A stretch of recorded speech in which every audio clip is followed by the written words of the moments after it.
Shalom. Call halal Yahweh Shem Abishai Bahasham Rakakadash.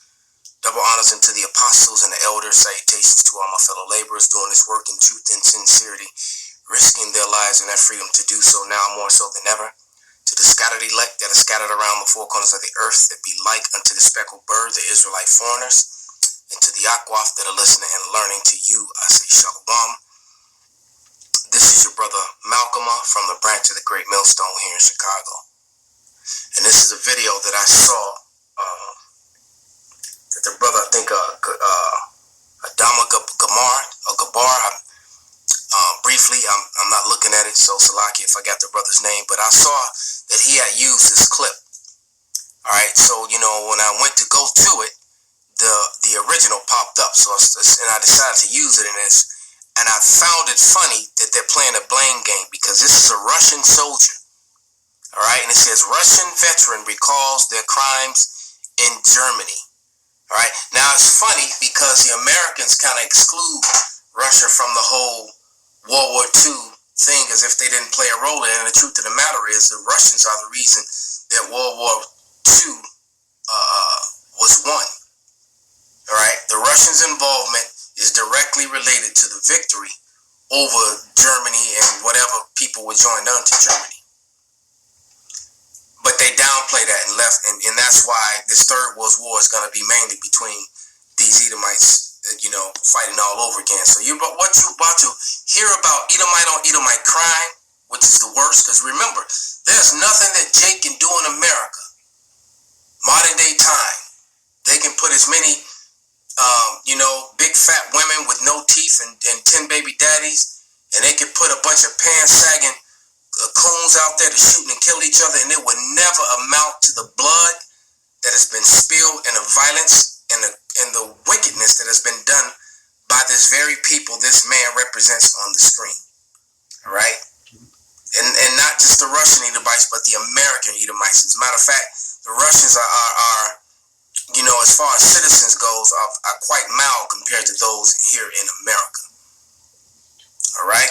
But this is Genesis 27 and 40, and it reads, "And by the sword thou shalt live, and shalt serve thy brother, and it shall come to pass when thou shalt have the dominion, and thou shalt break his yoke from off thy neck." And when they broke that yoke, the blessing of their sword came into play.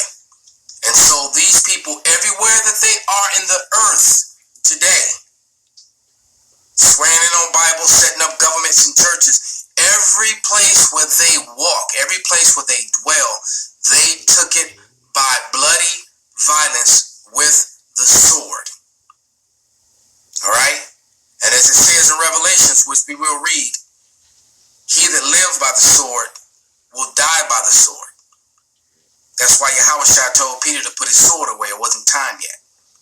But without any further ado, let's let Psalm 64 and 8, let his tongue fall upon themselves, because the Americans did worse.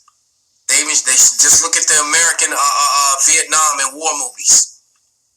All right?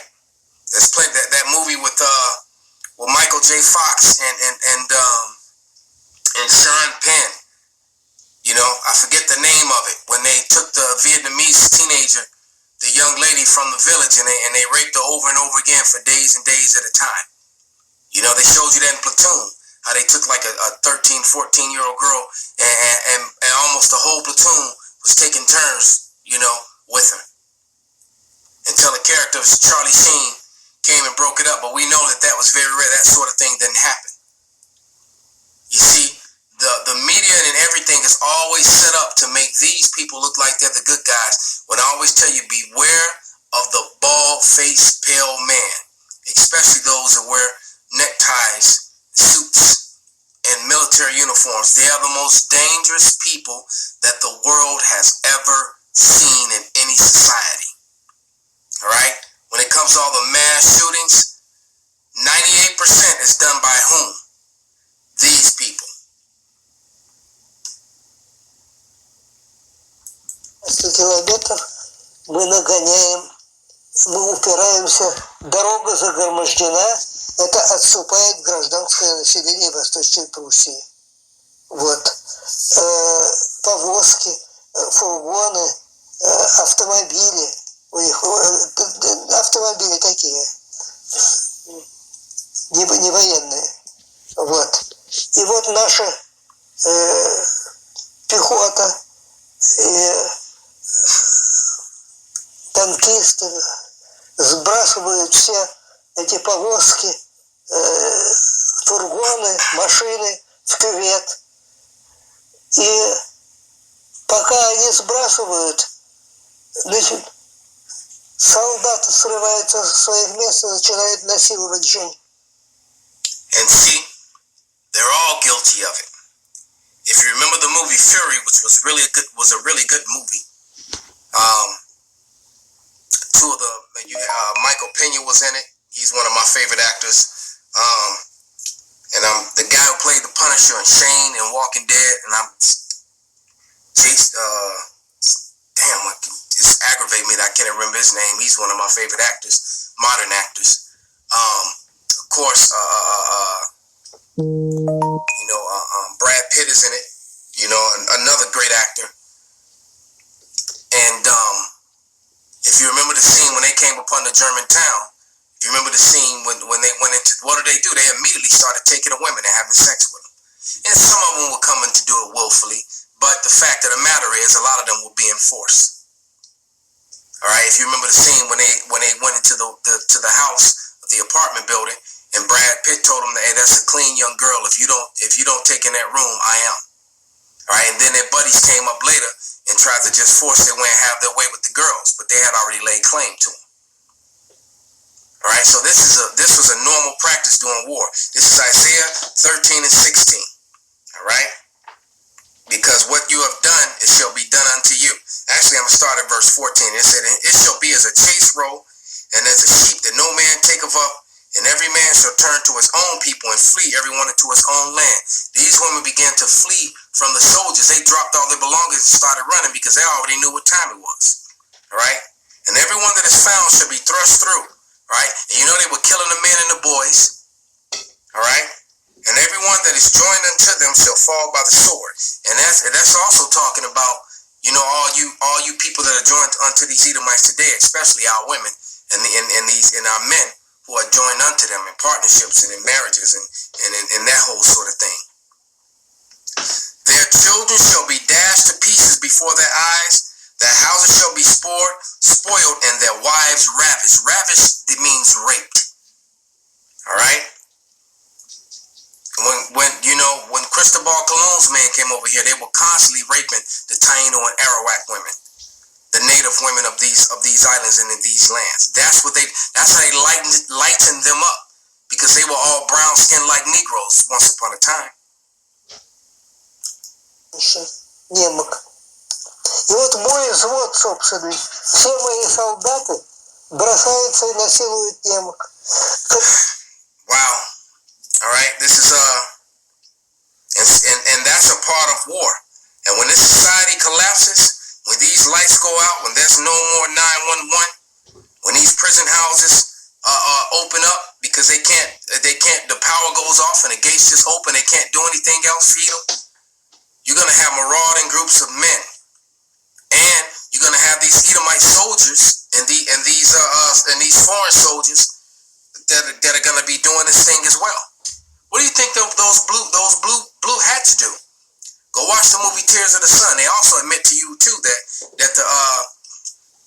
some of the last royal lines of the Hebrew nations, of the Jews, of the Israelites, of Judah, was in the west coast of Africa. They showed you that movie Tears of the Sun.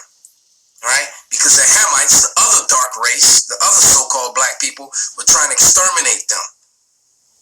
And the reason why? Because they're Hebrews. Right? They're not the same. But this is Lamentations 5 and 11. And it reads, "They ravished the women in Zion and the maids in the city of Judah." And they showed you that in that movie Tears of the Sun. They were raping the women and then cutting their breasts off.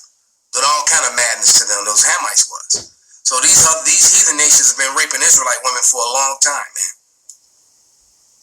For a very long time. And all of it's going to come back unto you. And like the scripture says, double. So guess what's going to happen to Edomite women and heathen women upon the day of the Lord?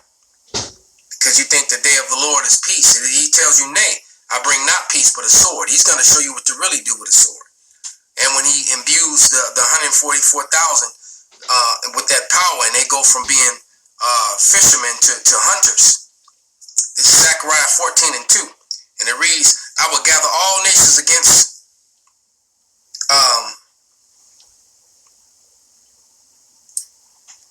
Jerusalem to battle, and the city shall be taken, and the houses rifled, and the women ravished. And half of the city shall go forth in captivity, and the residue of the people shall not be cut off from the city. Right? Then shall Yahweh go forth and fight against those nations when he fought in the day of battle. So it's going to be a lot of pillaging, murdering, burning of buildings, and a lot of rape going on. So a lot, like I always warn you women who've been woefully jumping from cock to cock, being on